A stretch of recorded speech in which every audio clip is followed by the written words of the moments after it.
Mesdames et messieurs, les deux régions anglophones du Cameroun ressemblent actuellement à une marmite en ébullition posée au feu et prête à exploser à cause de la guerre qui y sévit.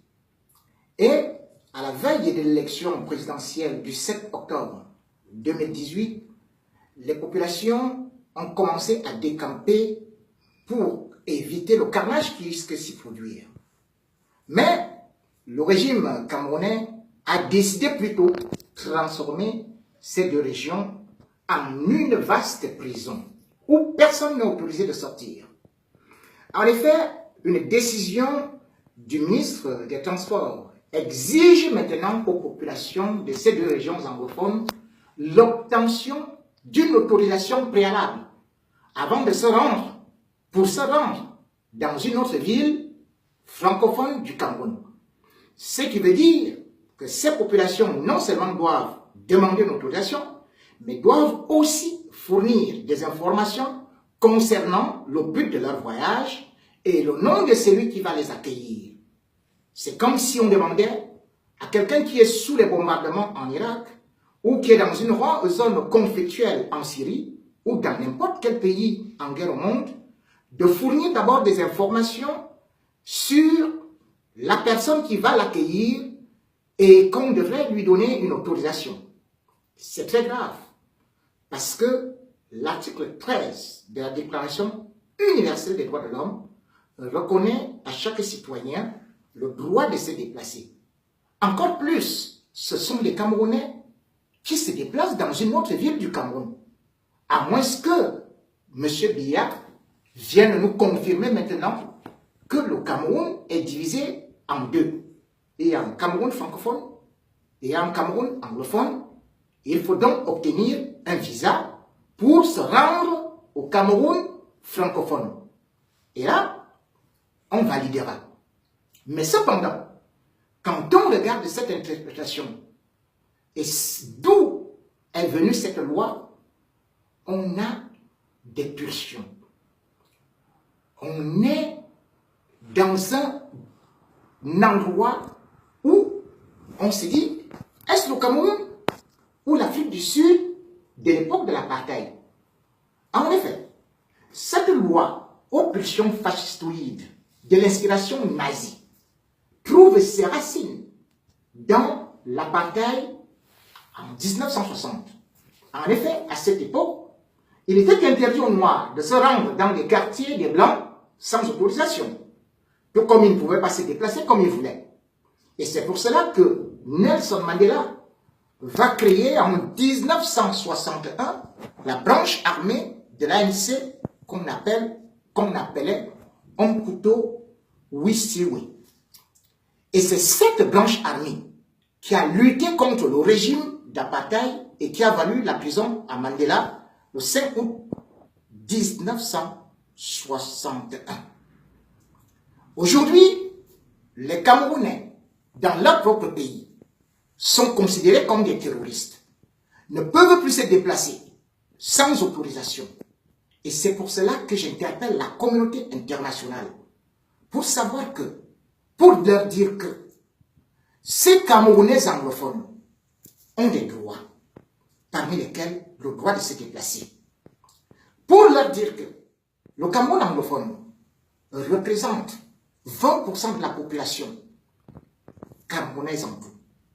8000 hommes qu'il faut ghettoiser, emprisonner, esclavagiser, mettre sous la férule d'un dictateur, d'un absolutisme épouvantable. Mesdames et messieurs, il faut reconnaître une chose, et en faisant un flashback dans l'histoire, les Nations Unies, le 21 avril 1961, par la résolution 1608, avaient reconnu l'indépendance du Southern Cameroun, donc le Cameroun anglophone. Mais, voulant s'unir, les Camerounais s'étaient approchés et avaient voulu créer la République fédérale. Ils l'ont fait. Et cette République fédérale, qui est née et qui avait une constitution, une loi fondamentale, disait que Si le président est francophone, le vice-président devrait être anglophone. En 1972, la République fédérale a été changée par la République unie du Cameroun. Mais en 1984, Biya revient avec la République du Cameroun pour phagocyter les deux régions anglophones, qui n'existent donc plus, ou plutôt qui sont mises sous protectorat, ou qui deviennent des colonies. À partir de cet instant, qu'est-ce qu'on voit au Cameroun? Le président de la République est francophone. Le président de l'Assemblée nationale est francophone. Le président du Sénat est francophone. Le président du Conseil économique et social est francophone. Le ministre, le secrétaire général à la présidence est francophone. Le ministre des Finances est francophone. Le ministre de la Justice est francophone. Et le pire, c'est que la Constitution demande la décentralisation, et dans cette décentralisation, il doit y avoir des présidents des régions. Or, Biya, au lieu des présidents des régions qui sont élus par le peuple, est parti plutôt imposer aux anglophones deux francophones comme gouverneurs. Et voilà la situation explosive où on se retrouve. Des simples revendications c'est allé à ce qu'on appelle, c'était des revendications pacifiques des anglophones. De ces revendications, le régime a répondu par l'oppression, la répression, la prison. Et voilà où nous sommes actuellement en pleine guerre. Une spirale infernale où on ne peut pas s'en sortir si on ne revient pas à la priorité des priorités, aux fondamentaux qui ont uni les deux Cameroun. Si on se voile le visage, si on ne peut pas éteindre les rancœurs, penser les blessures, on ne pourra pas, par la guerre, installer la paix au Cameroun. Et c'est pour cela, comme exactement en Afrique du Sud, il a fallu qu'on sorte Nelson Mandela en prison. Et tout cela qui était traité de terroristes, pour qu'il y ait de la paix et qu'on passe aussi le pouvoir noir.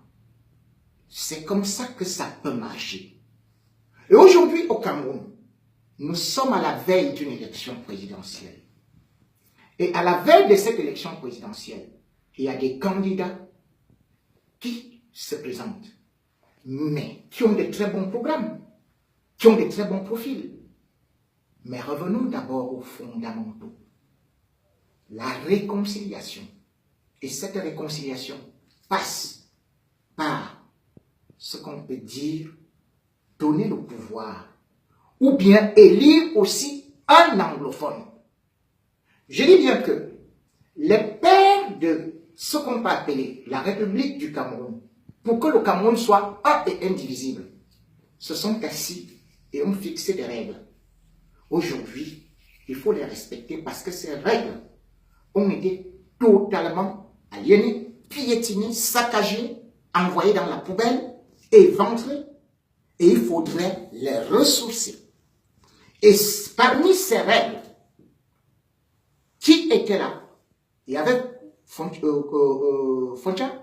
il y avait Tandemuna, qui avait donc assis le fédéralisme. Et ce fédéralisme est la chose qui peut marcher au Cameroun et qui peut incarner ce fédéralisme. Eh bien, maintenant, après que deux présidents francophones soient passés, il est temps que nous aussi nous donnions la chance à un anglophone. Et qui peut être le meilleur choix? Il y a deux têtes qui se dégagent, deux têtes d'affiche, à savoir Joshua aussi et Akelemuna. Et après une analyse succincte, méticuleuse et pointilleuse, je trouve que M. Akelemuna, de par sa carrure d'homme intègre, mérite cette place, d'autant plus que il est celui qui est la fusion entre le Cameroun francophone et le Cameroun anglophone. né dans une région anglophone, installé à Yaoundé depuis 1982, et il a toujours prôné la réconciliation. C'est celui-là que j'ai vu comme candidat aller dans la région de l'Amazonie où tout le monde fuit. C'est-à-dire, par exemple, dans le sud-ouest, c'est ce qu'ils appellent l'état de l'Amazonie. Mais lui, il est allé pour dire qu'il voulait le fédéralisme. Il l'a parlé aux villageois, au département de la ONU. Et je trouve qu'après avoir parcouru 9 régions, il est dans le sens de la réconciliation parce qu'il est francophone, anglophone. Francophones et anglophones se sont unis. Ils ne peuvent pas se diviser. Ou ils ne veulent pas se diviser. Mais revendiquent le fédéralisme. De leur union sont déjà nés des enfants. Et cet enfant qui est né, eh bien, appelé Mouna.